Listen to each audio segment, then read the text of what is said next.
Hello, Gum Nation. Um, we have new Pokemon games just announced about an hour ago. Also, an official trailer.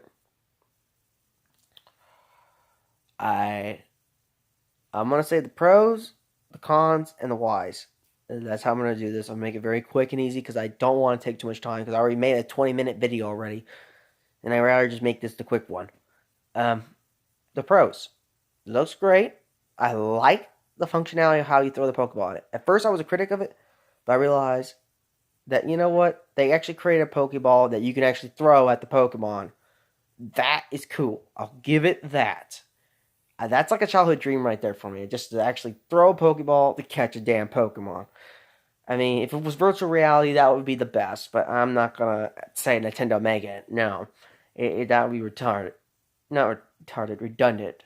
Because you know the technology is not quite there for that power yet. I mean, I know it is, but not in Nintendo's world. You know how they go. They go uber slow and uber safe. They like the safety first dorks that you find with the friggin' floaties on their arms in the pool. 30-year-old man with floaties, that is, okay? Let's just be real with that for a minute.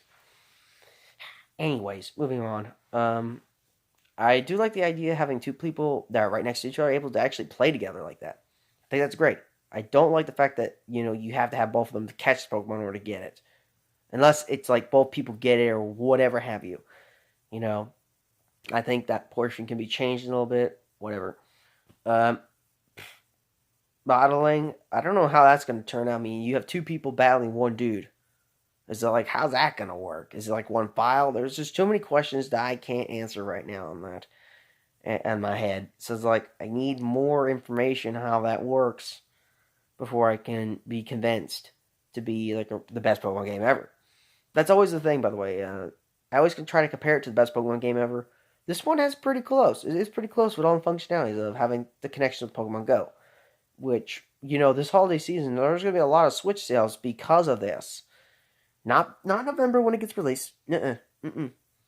Those were people like me at one time that would get it on release day. But we'll get to that in another video about why I can't do that anymore. But anyways, moving on. The cons are, yeah, it's Kanto. I'm actually excited about it. I mean, I'm actually hyped that it's Kanto. I'm really glad it's Kanto because it's easy for me to know, okay, this is a Kanto remake. I already have an idea what to expect, which is good. And a lot of parents, kiddos in my generation are now parents of kiddos when we were their age, when Pokemon came out with the Game Boy. And Kanto is probably the most known next to JoJo when it comes to those nostalgia things. And those parents are going to know, like, hey, that's Brock. I remember beating him with Bulbasaur, or Charmander, or Squirtle, or Butterfree. I remember that. And you brought Pikachu to friggin' Brock. You dumbass.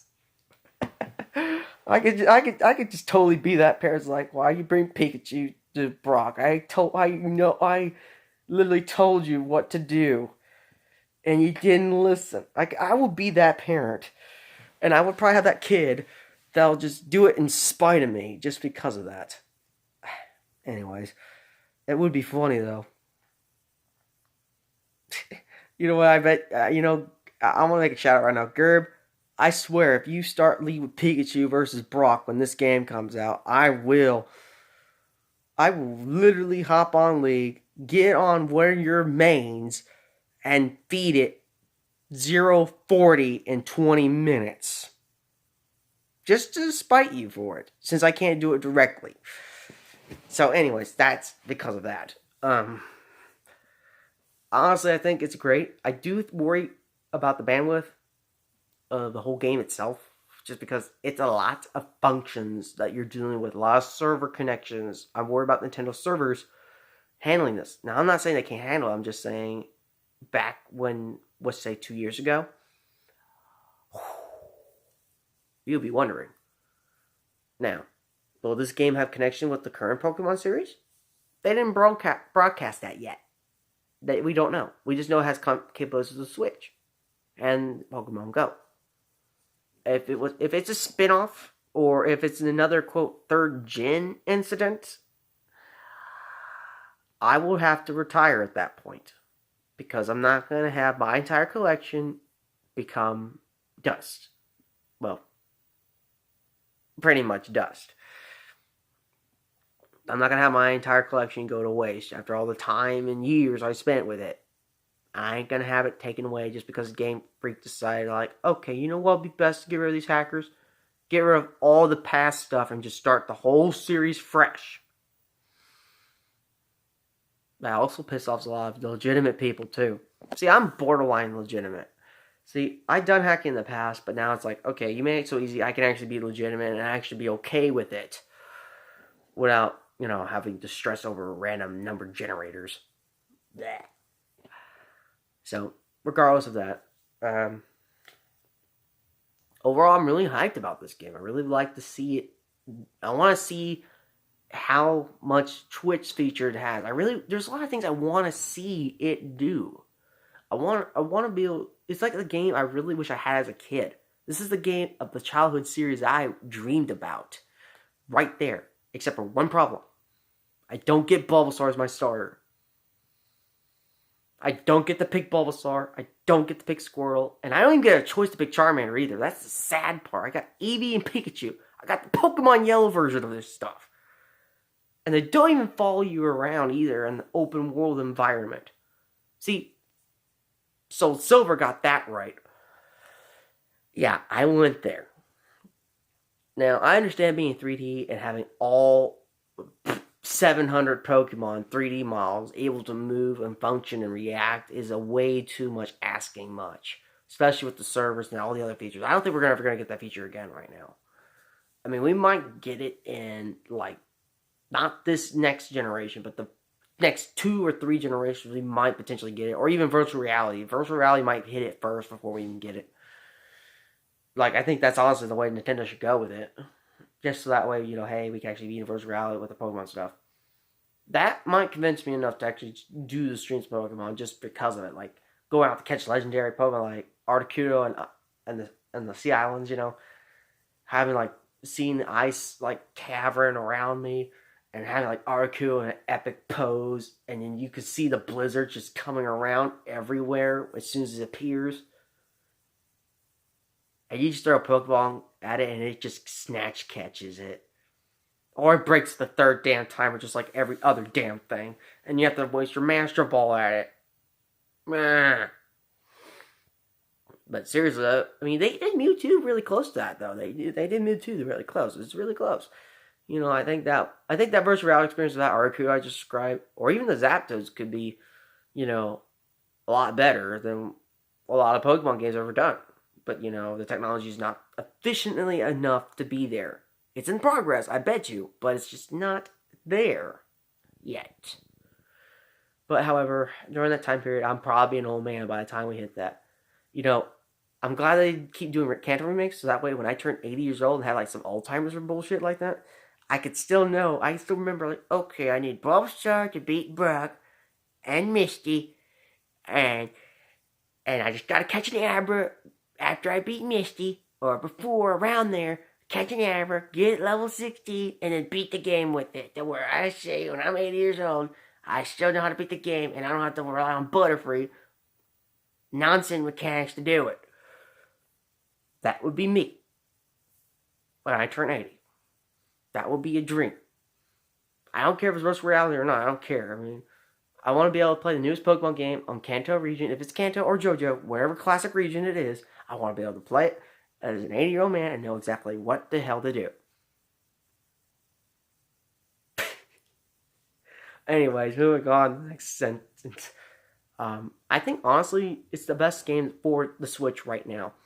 And I'm not saying because, story or easy, relatable I'm saying because of data. Data speaks enough.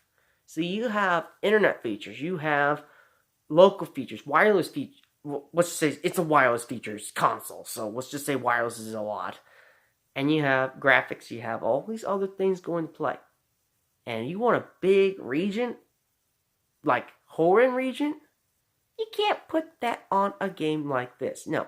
See, we're testing the Switch to see if it can handle it. And the best way to test it is the Kanto or JoJo region. Preferably Kanto, because JoJo is big too. But you can't have both. So you have to have a simple game to where that way you won't fry the Switch based on a game that you make. Now, I'm not saying it's the only game they're making right now for the Switch. It's just right now they're just releasing basically the demo of what we're going to come. That's the way it's going to be. And I honestly like the way they're going with it. Because Kanto's always safe because it's a new system and it's nostalgia. So they have a lot of practical mechanical cornerstones covered for both marketing and ingenuity. So overall, I think they're heading in the right direction with it. But would I buy Switch just because of that? Not right away. I mean, honestly, I might not get it this year, period. But hey, we at least got a Pokemon game coming this year, so you can't really be too mad about that. You just can't. Because you can't. Because, hey, they finally got something down. And they actually got a really good system down. I like the way it's heading. It's just, I can't join them. Because my time is almost coming to an end. Because my time, I have evolved, per se. I mean, don't get me wrong. I mean, if I happen to get a Switch, or haven't, enough friends convince me to get a Switch, and if it's more just Pokemon on a Switch, like a game I would play, or better yet, if they added Devil May Cry to the Switch, which I know they're not, but let's just say it for giggles. I can't say the new Smash will convince me to buy a Switch with the Pokemon. I just can't be convinced of that anymore. It has to be a lot more than just those two games. Not saying it wouldn't be worth for a lot of people. I mean, those games enough would be worth for a lot of people just to go out and buy a Switch. But for me personally, I cannot. I mean, it has to have a really good lineup, like 3 games minimum. Now, I list 2 already, but the third game has to be so good that I'm willing to spend time on my one day off to play it. And guess what? There isn't. Now, I might get a Pokemon game just to play around while I'm, after work, just to chill, but, that, to me, Pokemon is more like a work thing than an actual play thing at this point. I mean, I've done it so professionally so many times. It's like, if I play Pokemon, I always play serious. I can't, I play serious. Now, people might think I'm joking when I'm playing the game. I play it dead serious. When you try to beat the game with Butterfree, that's commitment. That's not just, I'm going to be a total dork and beat Butterfree. Butterfree takes a lot of time and effort and skill. It's not no, one-shot, two-shot thing. It's more like you're slower, you get hit, you die, you receive concept. In other words, it's a handicap to play Butterfree first. It's awesome, but only when it has an advantage. And most of the time you don't have it. It's a handicap. Because honestly, I could have leveled up any of the stars in Sun and Moon, and, well, except for the water one. The water one I could just level halfway and just beat the game with that. I mean, you don't even have to catch an Aber anymore to beat the game. And you can catch Aber earlier on than the game to begin with. So really, you can have Aber and whatever blank star you want and beat the game with those 2 Pokemon. That's how easy it is for me nowadays. And that's not even Eevee training. That's just me getting the right nature and just having to get a decent roll of the IVs. That's it. And I got the good natures at the get-go. So it's like half the job was already done for me. Just based on random luck. I mean, it was already done in X and Y when I got the freaking 30 attack Lucario at freaking Route 4. That was just sheer dumb luck. I'm not gonna say it was easy because of that. That was just icing on the cake of how easy that was. And now it's like, okay, we have a new game coming out, Pokemon Pikachu, Pokemon Eevee. That's what I'm gonna call it. I'm not gonna add that stupid Go thing on it, just because if you add Go to it, every time every game adds the word Go to it, I think like Teen Titans Go, and that's bad, just because they had so much stuff about it. Don't get me started with that. But anyways, the point is, I think the Pokemon games are heading in the right direction. I mean, just for testing and stuff. I mean, look what happened in X and Y. Smaller game, then we have the big game. Sun and Moon, Sun and Moon, I felt like they were kind of like closing the whole entire series, like Fourth Gen did with Soul Silver and Heart Gold.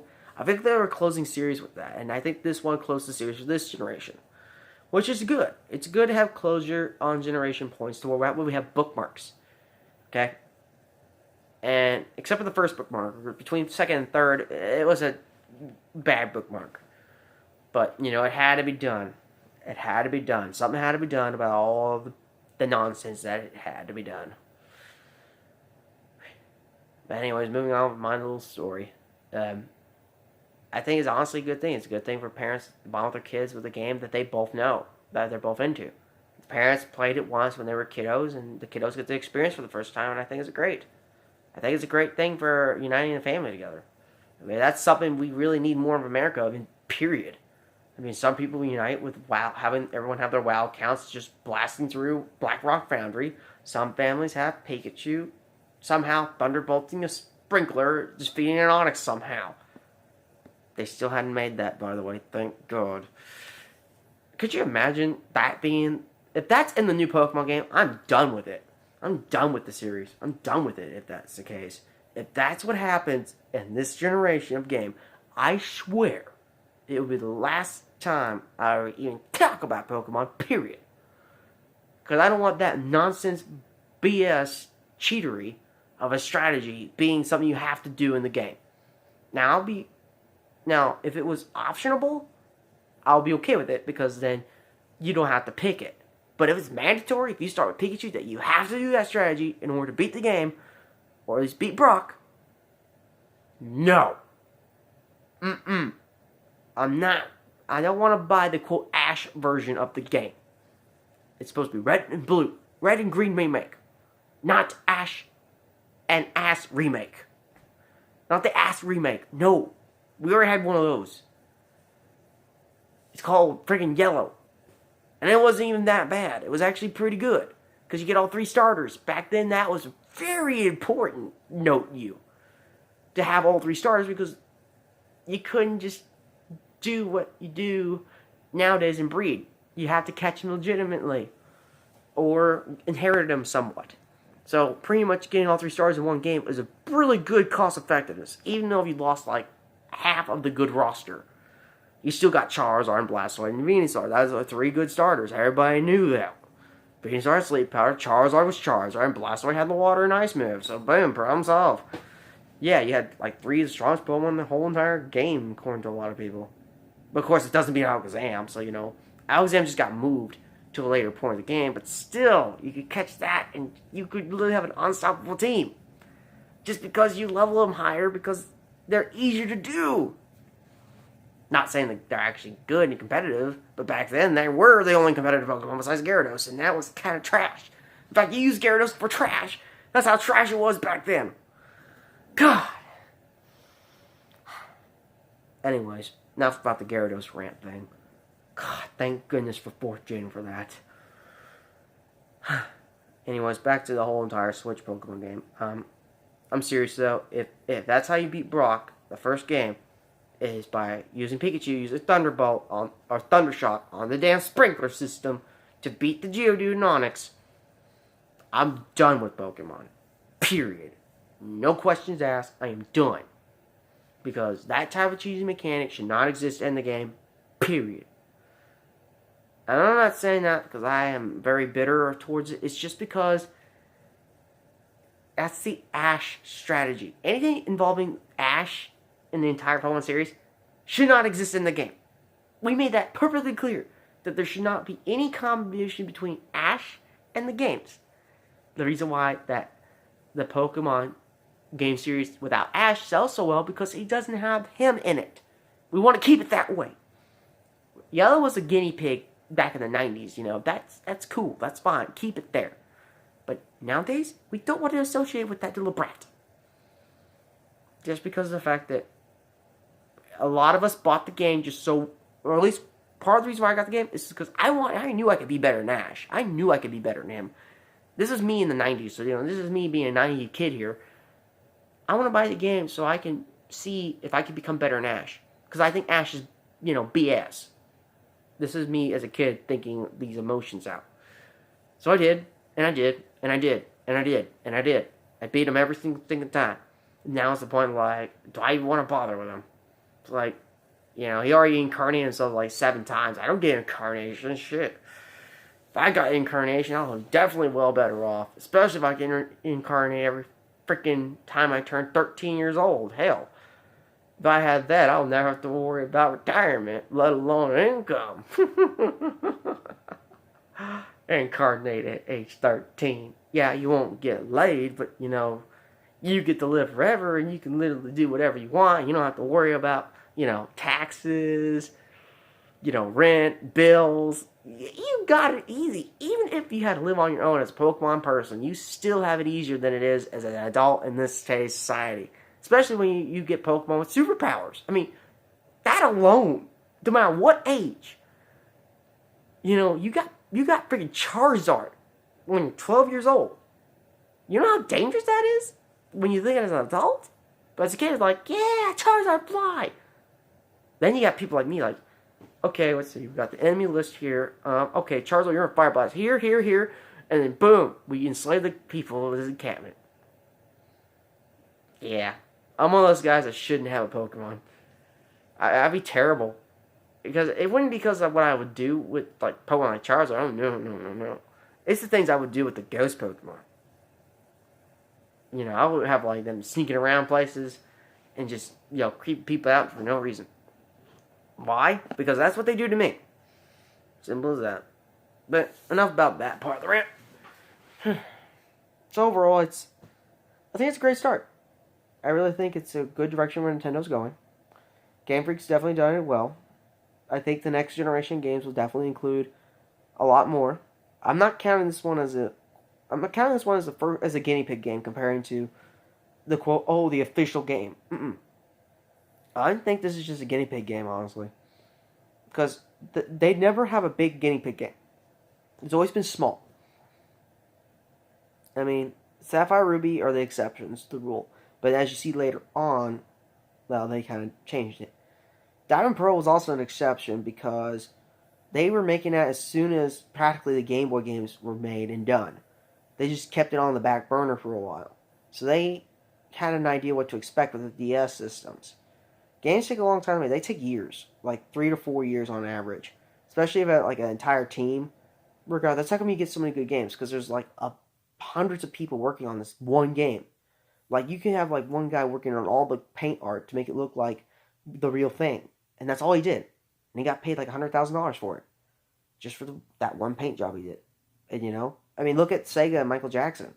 Yeah, they didn't spend as much time as nowadays, but still back then it was incredible.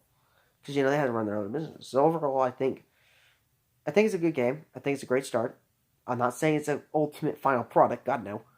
I mean, it's Kanto. You can't expect much from Kanto except for the basic. Now they might twist a few things like they did with Sun and Moon and the remakes, but I think it's great for introductory.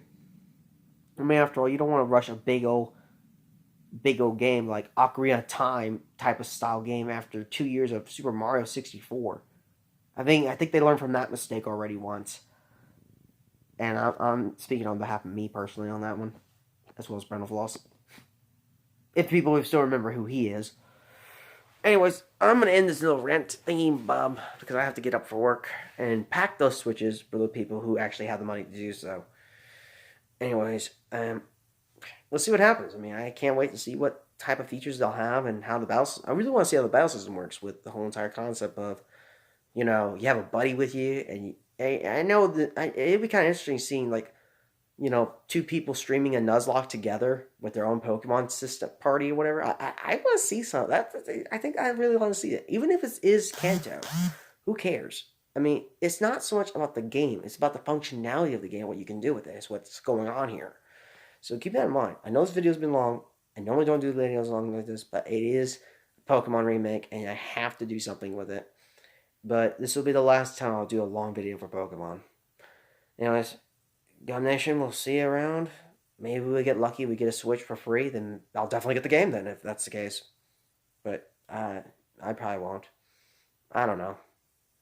I'm being positive. Besides, I have Battle of Azeroth coming up. in about a month or so, and I still have a lot to grind and figure out what class to play and what server to be on, and a whole lot of nitty gritty stuff. But hey, get you around. Maybe I'll get a hot babe too. Yeah, girl. There's a lot more girls in WoW than there is Pokemon. Unfortunately, that's a fact.